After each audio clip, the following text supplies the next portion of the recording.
March 25, 1945, the Rhine River, Germany. As Allied artillery pounds German positions across the water, a stubby figure in a colonel's uniform stands on the remains of a destroyed railway bridge, a cigar clamped firmly between his teeth. German shells suddenly scream overhead, exploding just 100 yards away in the river below, sending massive geysers of water skyward. The man doesn't flinch. In fact, he seems to be enjoying himself. This was Winston Churchill, the 70-year-old British Prime Minister, and he had just come within seconds of being killed by German artillery fire. His staff frantically tried to pull him to safety as a second salvo landed dangerously close behind them. But Churchill, the old warrior, was grinning.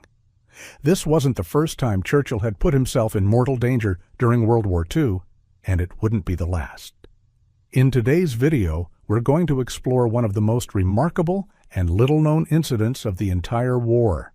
The time Britain's Prime Minister nearly became a casualty on the battlefield just weeks before Germany's final surrender. But to understand why Churchill was standing on that bridge under German fire, we need to go back to the beginning, to understand the unique character of the man who led Britain through its darkest hour, and why he simply couldn't resist the call of the battlefield. When Winston Churchill became British Prime Minister on May 10, 1940, the same day Germany launched its devastating invasion of France and the Low Countries, Britain found itself led by a man unlike any prime minister who had come before. Here was a leader who wasn't content to direct the war from the safety of Whitehall. Churchill wanted to be where the action was, to see it, smell it, and sometimes, dangerously, to be part of it. But this wasn't mere bravado or political theater. Churchill had earned his right to stand on battlefields. He was, quite simply, a warrior who happened to have become Prime Minister. Churchill's military career began in 1895 when he joined the British Army as a young cavalry officer. For the next decade, he would seek out every conflict he could find, driven by an almost reckless desire for glory and adventure. In 1897, he saw action on India's northwest frontier, fighting against Pashtun tribesmen in the rugged mountains along the Afghan border. He participated in the charge at Omdurman in Sudan in 1898, one of the last great cavalry charges in British military history, where 20,000 British and Egyptian troops faced a dervish army of over 50,000. But it was during the Second Boer War in South Africa that Churchill truly made his name. Traveling as a war correspondent, he was captured by Boer forces when the armored train he was traveling on was ambushed in November 1899. His capture made headlines back in Britain, but what happened next made him a national hero. Churchill escaped from the prisoner of war camp in Pretoria, traveling nearly 300 miles through enemy territory to reach Portuguese East Africa and safety. The story of his daring escape electrified the British public and launched his political career. He wasn't done with soldiering, though. Even after entering Parliament, Churchill couldn't stay away from the battlefield. When World War I broke out, he was serving as First Lord of the Admiralty, effectively the civilian head of the Royal Navy. But after the disastrous Gallipoli campaign in Turkey, which Churchill had championed, resulted in catastrophic Allied casualties and ultimate failure, he resigned from the cabinet in 1915. What did Churchill do next? At age 41, he requested a combat command and was given command of the 6th Battalion, Royal Scots Fusiliers. For 6 months, he served in the trenches of the Western Front, one of the most hellish environments in military history. He led his men through the mud, gas attacks, and constant artillery bombardment of the Ypres salient. His battalion suffered casualties, but Churchill earned the genuine respect of his soldiers through his courage and willingness to share their dangers. This wasn't a politician playing soldier. Churchill had killed men in combat. He had been under fire more times than he could count. He understood war not as an abstract concept debated in government chambers, but as a brutal, immediate reality of blood, mud, and steel. When Churchill became Prime Minister in 1940, he retained all his honorary military ranks. He was an honorary air commodore in the Royal Air Force and an honorary colonel in multiple British Army regiments, including the Queen's Own Oxfordshire Hussars, the Royal Artillery, the 4th Queen's Own Hussars, the Royal Scots Fusiliers, and the Royal Sussex Regiment. These weren't just ceremonial titles. In Britain, such honorary ranks are bestowed upon retired officers or distinguished figures who have genuine military service.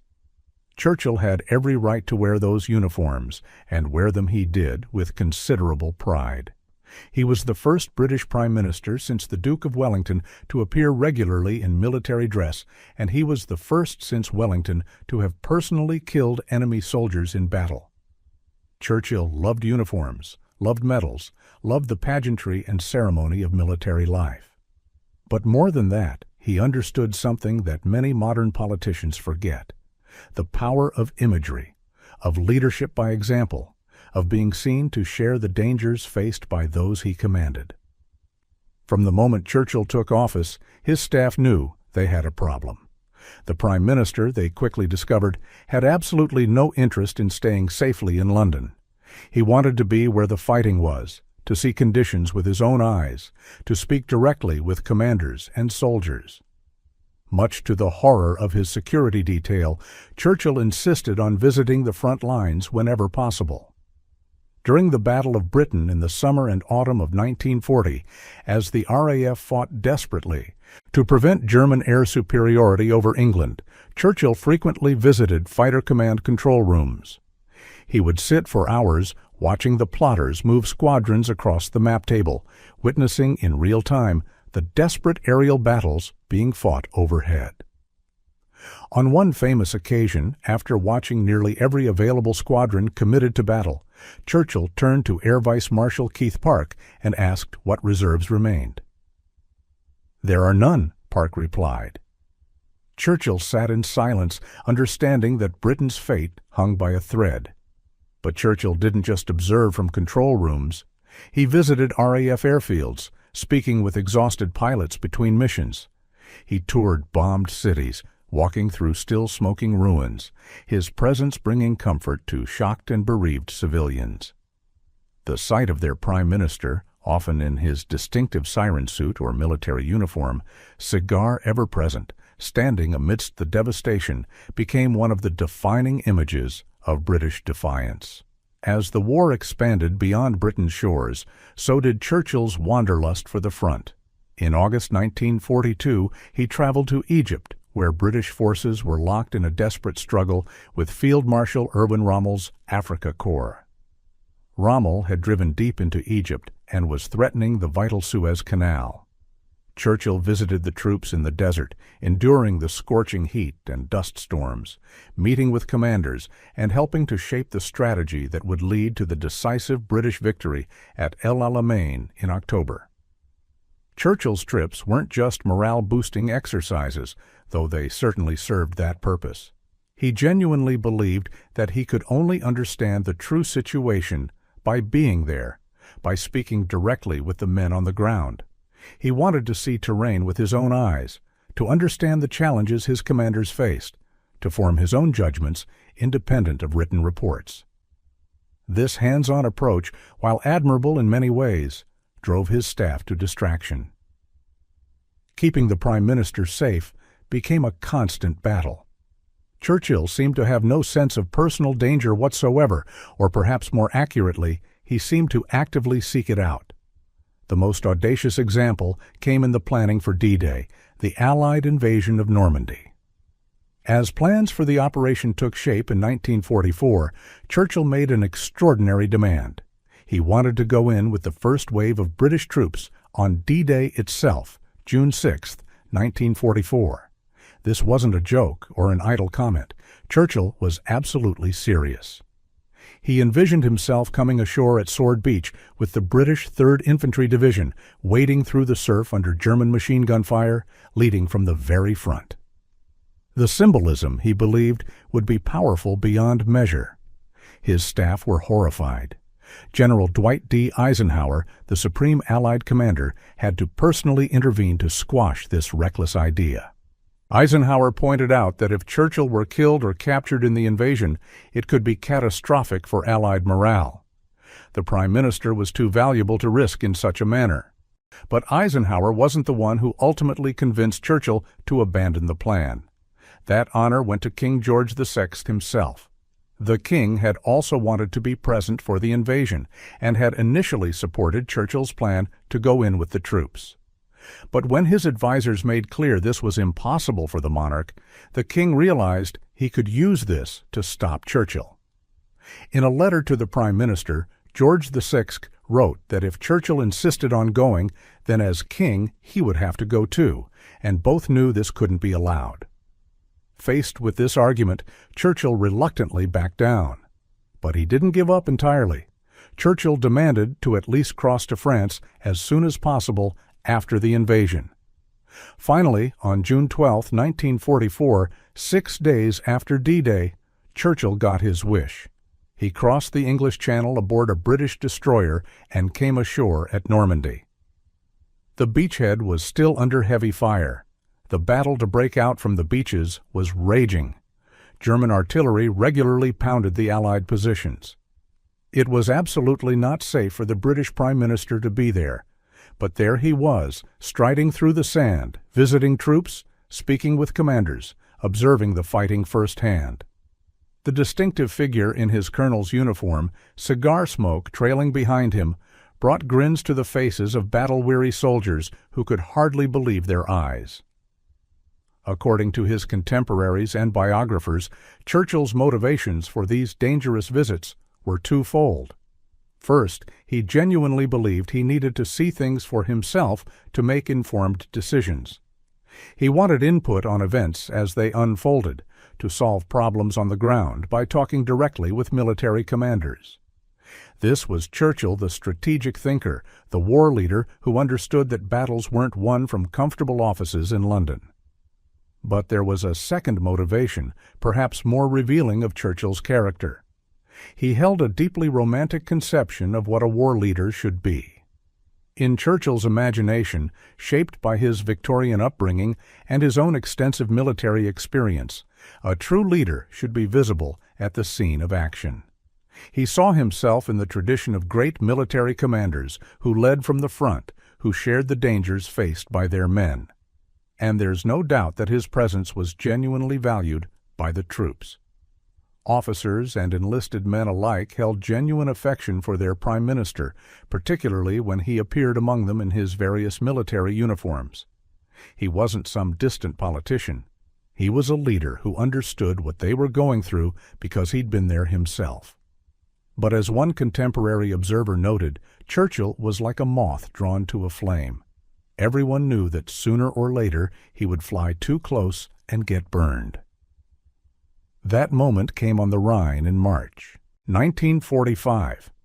By March 1945, the war in Europe was entering its final phase. The massive Soviet offensive from the east had liberated Poland and was driving toward Berlin. In the west, Allied forces had broken through the German border defenses and were approaching the last great natural barrier, the Rhine River. The Rhine had protected German territory for centuries. It was wide, fast-flowing, and heavily defended. Hitler had ordered that every bridge be defended to the last man, and as Allied forces approached, German engineers systematically destroyed the crossings. Only at Remagen did the Allies manage to capture a bridge intact, a stroke of luck that allowed American forces to establish a foothold on the eastern bank. But one bridge wasn't enough. To defeat Germany, the Allies needed to get massive forces across the Rhine along its entire length. Field Marshal Bernard Montgomery, commanding the British 21st Army Group in the north, planned the largest amphibious operation since D-Day. The operation had two components. Operation Plunder was the actual river crossing, involving boats, pontoon bridges, and amphibious vehicles. Operation Varsity was an enormous airborne assault with thousands of paratroopers and glider-borne infantry to be dropped on the eastern bank to seize key positions and prevent German counterattacks. The scale was staggering. Between March 23 and 27, 1945, some 1.2 million Allied troops would cross the Rhine, smashing through Hitler's last defensive line in the west. It was to be the final great set-piece battle of the Western Front, and Winston Churchill was determined to see it. On March 24th, Churchill arrived at Field Marshal Montgomery's headquarters in Venlo, in the Netherlands. Montgomery, known as Monty to his troops and to Churchill, was Britain's most famous general. He had defeated Rommel at El Alamein, led British forces in Sicily and Italy, and commanded all Allied ground forces during the initial phase of the Normandy invasion. He was also famously prickly, egotistical, and difficult, but Churchill had enormous respect for his military abilities. Churchill arrived as Operation Varsity was in full swing. The sky was filled with transport aircraft and gliders, wave after wave of them, carrying British and American airborne troops to their drop zones beyond the Rhine. Anti-aircraft fire sparkled across the sky as German guns engaged the formations. Some aircraft were hit, spiraling down in flames or breaking apart in midair. It was a dramatic and terrible spectacle. Churchill watched from Montgomery's headquarters, taking in the scene through binoculars. The Prime Minister was wearing one of his colonel's uniforms, as usual, and looked every bit the military commander, observing his forces in battle. But observing from headquarters, even as dramatic as the scene was, wasn't enough for Churchill. He wanted to get closer. The following day, March 25th, Churchill traveled to meet General Dwight D. Eisenhower, the Supreme Allied Commander. Eisenhower's headquarters was established in a more secure location, but still close enough to the Rhine to feel the pulse of the great battle unfolding. Montgomery accompanied Churchill to the meeting with Eisenhower. The three men represented the very pinnacle of Allied command. Eisenhower, the American who commanded all Allied forces in Western Europe; Montgomery, the British field commander; and Churchill, the political leader whose will had kept Britain in the war during the darkest days of 1940. During their conversation, Eisenhower mentioned something that immediately caught Churchill's attention. About 10 miles away, on the western bank of the Rhine, American troops had fortified a large house with sandbags. The house sat on high ground and offered an excellent vantage point to observe the German-held eastern bank of the river. Would Churchill like to go and have a look? Churchill leapt at the opportunity. Here was a chance to see the enemy bank with his own eyes, to observe German positions, to feel closer to the battle. The party quickly assembled and piled into staff cars for the short drive to the town of Budoik. The house was substantial, sitting prominently above the Rhine. American troops had indeed sandbagged it well, creating protected observation positions. Churchill, Montgomery, Eisenhower, and their aides climbed up to the balcony. Churchill pulled out his binoculars and scanned the far bank, about 400 yards away. The eastern bank looked deceptively peaceful. Flat meadows stretched away from the river. Officers reported that no German troops appeared to be in the immediate area, though everyone knew that German forces were not far away. In the distance, Churchill could see RAF fighter bombers diving on German positions, smoke rising from their attacks. The scene was relatively calm, at least for the moment. Eisenhower had other pressing business and soon departed, leaving Churchill with Montgomery and the other officers. But Churchill's mind was working. He could see the German side, but he wasn't satisfied with just looking. He wanted to stand on German soil, to actually set foot on the eastern bank. Then he noticed an American landing craft mooring at the riverbank below the house. It was a small vessel used to ferry troops and supplies across the river.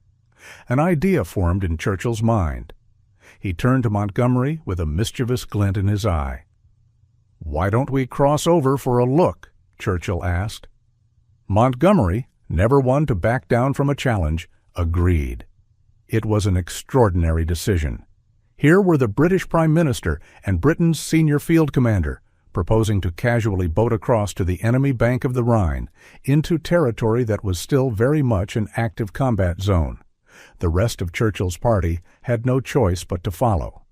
Besides Churchill and Montgomery, the group included General William Simpson, commanding the U.S. Ninth Army, General Tice, Sir Alan Brooke, the Chief of the Imperial General Staff and Britain's most senior soldier, Commander Tommy Thompson, Churchill's aide, Churchill's Batman, and just 6 armed American soldiers for security. It was an absurdly small escort for such high-value targets. Any one of these men would have been a prize beyond measure for German forces. The capture or killing of Churchill alone would have been the propaganda coup of the war. But no one could talk Churchill out of it. The party filed down to the landing craft and boarded. The boat's engines coughed to life, and they pushed off from the western bank, heading across the river toward Germany. The Rhine was about 400 yards wide at this point, and the crossing took only a few minutes. The landing craft's bow crunched onto the gravel of the eastern bank, and Churchill, dressed in his colonel's uniform with his ever-present cigar clamped between his teeth, scrambled out. Winston Churchill was standing on German soil. He followed a path up the gravel bank that had been marked by British infantry who had landed there only recently. The path wound through the mud and up a high dike that protected the low-lying land from flooding. Churchill, at 70 years old, climbed the dike with surprising energy, eager to get a better view of the surrounding countryside. From the top of the dike, the party could see for miles. The landscape was flat, typical of the Rhine Valley, with fields and scattered buildings. In the distance, perhaps a mile or so away, they could see and hear fighting. Artillery rumbled, and smoke drifted across the horizon. British and American forces were engaged with German defenders who were making them pay for every yard of ground. Churchill was exhilarated. This was exactly the kind of experience he craved, being at the very edge of battle, close enough to see and hear it, to understand viscerally what his forces were facing. He engaged in animated discussion with the American generals about the tactical situation. After some debate, a decision was made to try to get even closer to the fighting. If they could advance toward the town of Wesel, where heavy combat was ongoing, they might be able to observe the battle more clearly. But there was a problem. The captain of the landing craft warned them that German mines protected the river approaches to Wesel. The waterway was too dangerous for the Prime Minister. Going by boat was out of the question. Fine, Churchill decided. They would cross back to the western bank and drive up to Wesel by road. The party reboarded the landing craft and made the short crossing back to the western bank. Their staff cars were waiting, and soon the convoy was moving north along the Rhine toward Wesel. Wesel had been a major German transportation hub and was heavily fortified. The town had been subjected to intense bombing by the RAF, reducing much of it to rubble. Now British forces were fighting street by street to clear out the defenders. It was some of the heaviest fighting of the entire Rhine crossing operation. As Churchill's convoy approached Wesel, they came upon the ruins of a large railway bridge. The Germans had thoroughly destroyed it, blowing the center spans into the river, leaving only the approaches on each bank. The twisted wreckage of steel girders jutted from the water like broken bones. But the western approach to the bridge was still standing, rising up to where the bridge deck had once stretched across the river. From that elevated position, Churchill realized they would have an excellent view of the German side of the river and the fighting around Wesel. The cars were quickly concealed from view, and Churchill led his party scrambling up the ruined western side of the bridge. It was a precarious climb through rubble and twisted metal, hardly suitable for a 70-year-old prime minister, but Churchill was undeterred. From their perch on the ruined bridge, the view was extraordinary. They could see across to the eastern bank, where Wesel lay in ruins. Smoke billowed from burning buildings. They could clearly observe German artillery positions about a mile away, the guns firing in a steady rhythm. Churchill noted that the German guns were firing in salvos of 4 shells, standard German artillery practice, pounding British positions. Churchill pulled out his binoculars and studied the scene intently. This was the reality of war, laid out before him in all its destructive fury. Men were dying in the streets of Wesel as he watched. The artillery he was observing was killing British soldiers. And then, suddenly, the German artillery changed targets. Someone on the German side had spotted the movement on the ruined bridge. In an artillery observation post, or perhaps through the scope of a tank's gun, German spotters had seen figures moving on the western bridge approach. The German guns shifted their aim. Churchill had no warning. The first salvo came without any preamble, 4 shells screaming through the air. They impacted in the Rhine just below the bridge, perhaps only 100 yards from where Churchill was standing. The explosions were enormous, sending great geysers of water and mud skyward, the concussive blasts echoing off the ruined bridge structure. Churchill's party ducked instinctively, but Churchill himself seemed unfazed. In fact, according to eyewitness accounts, he appeared to be enjoying himself. This was what he had come for, the real experience of war, the danger and excitement that he found so intoxicating. But his staff and the military officers with him were horrified. They knew instantly what had happened. The Germans had spotted them and were ranging their guns on the bridge. That first salvo had been close, far too close. The next one might be dead on target. Commander Thompson and the others grabbed Churchill, trying to pull him back down from his exposed position. The Prime Minister resisted, wanting to watch the battle, to see what would happen next. But the officers were insistent. They had to move, and move now. Even as they argued, a second salvo came in. 4 more shells, but this time they fell behind the bridge, landing close to where the staff cars were concealed. The explosions threw up earth and shrapnel, peppering the vehicles. If anyone had still been near the cars, they would likely have been killed or seriously wounded. The Germans had bracketed them. 1 salvo short, 1 salvo long. The next salvo, following standard artillery practice, would split the difference and land right where Churchill was standing. Finally realizing the genuine danger, Churchill allowed himself to be hustled down from the bridge. But descending through the rubble and twisted metal was slower than going up had been. Everyone expected the third salvo to arrive at any second, to catch them exposed on the side of the ruined bridge. They could hear the German guns firing again in the distance. Shells were on their way. The party scrambled and slid down the debris, reaching ground level just as the third salvo screamed in. The shells impacted on and around the bridge structure where they had been standing moments before. The explosions were massive, showering the area with fragments of metal and concrete. Chunks of rubble crashed down around them. If they had delayed even a few seconds longer, if Churchill had been just a bit more stubborn in wanting to watch the battle, the British Prime Minister would have been killed by German artillery fire. General Alan Brooke, Britain's most senior military officer, would have died alongside him. Field Marshal Montgomery, Britain's most famous general, would have been killed too.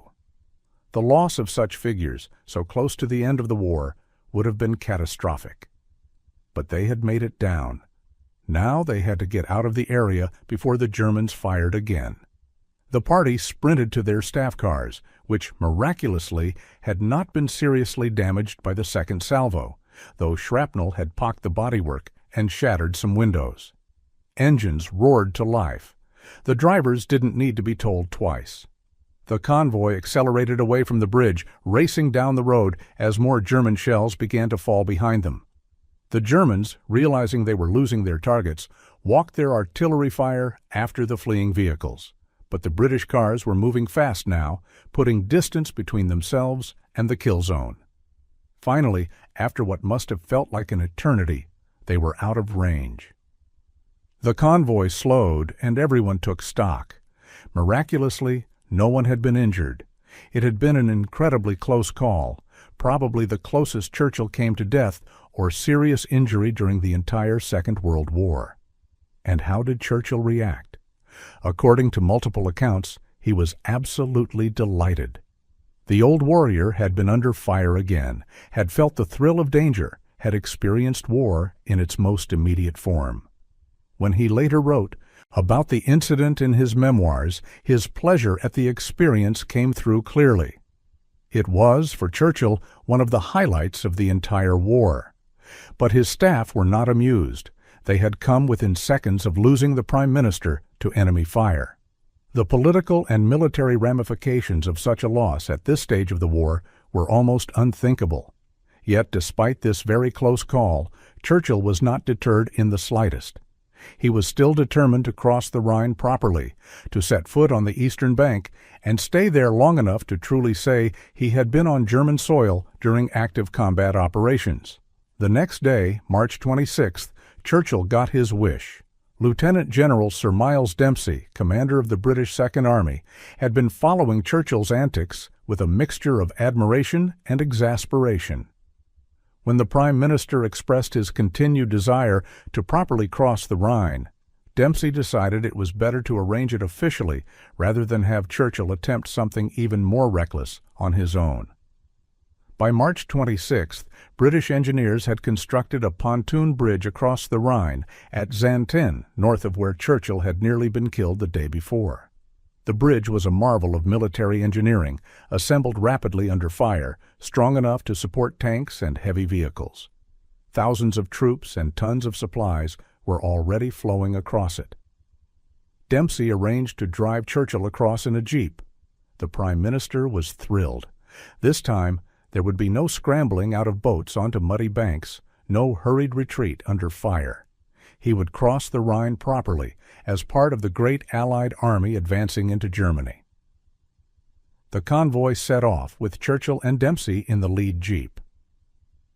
As they approached the pontoon bridge, Churchill could see the amazing scene before him.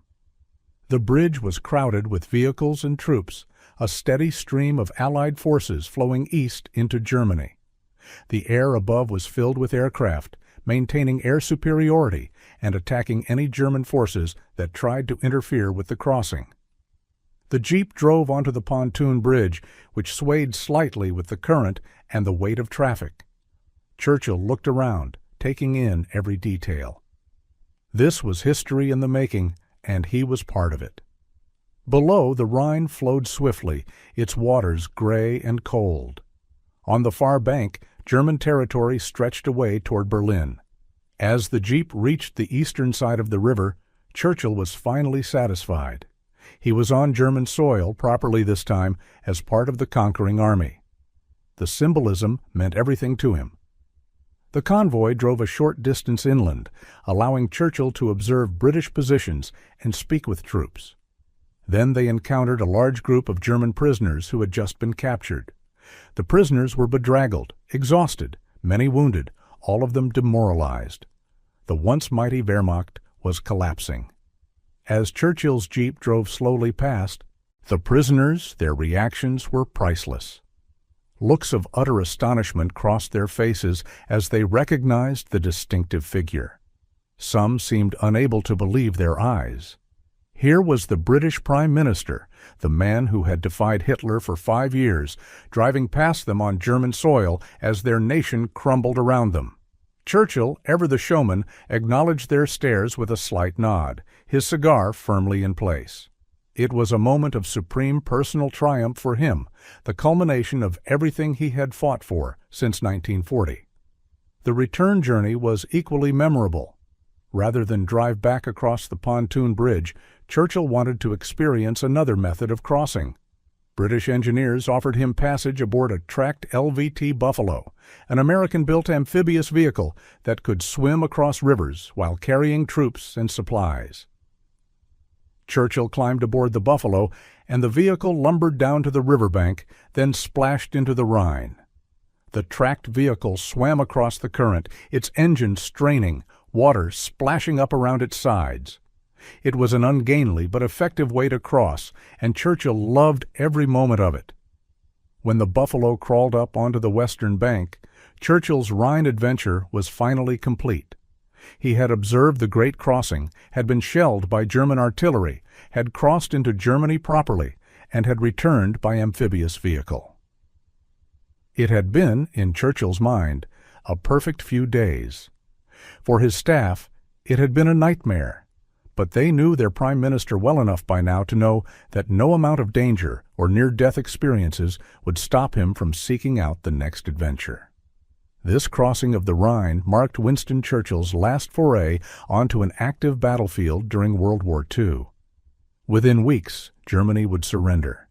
Churchill's war, the war he had fought so hard to win, would be over. The incident at the Rhine in March 1945 perfectly encapsulates Winston Churchill's character.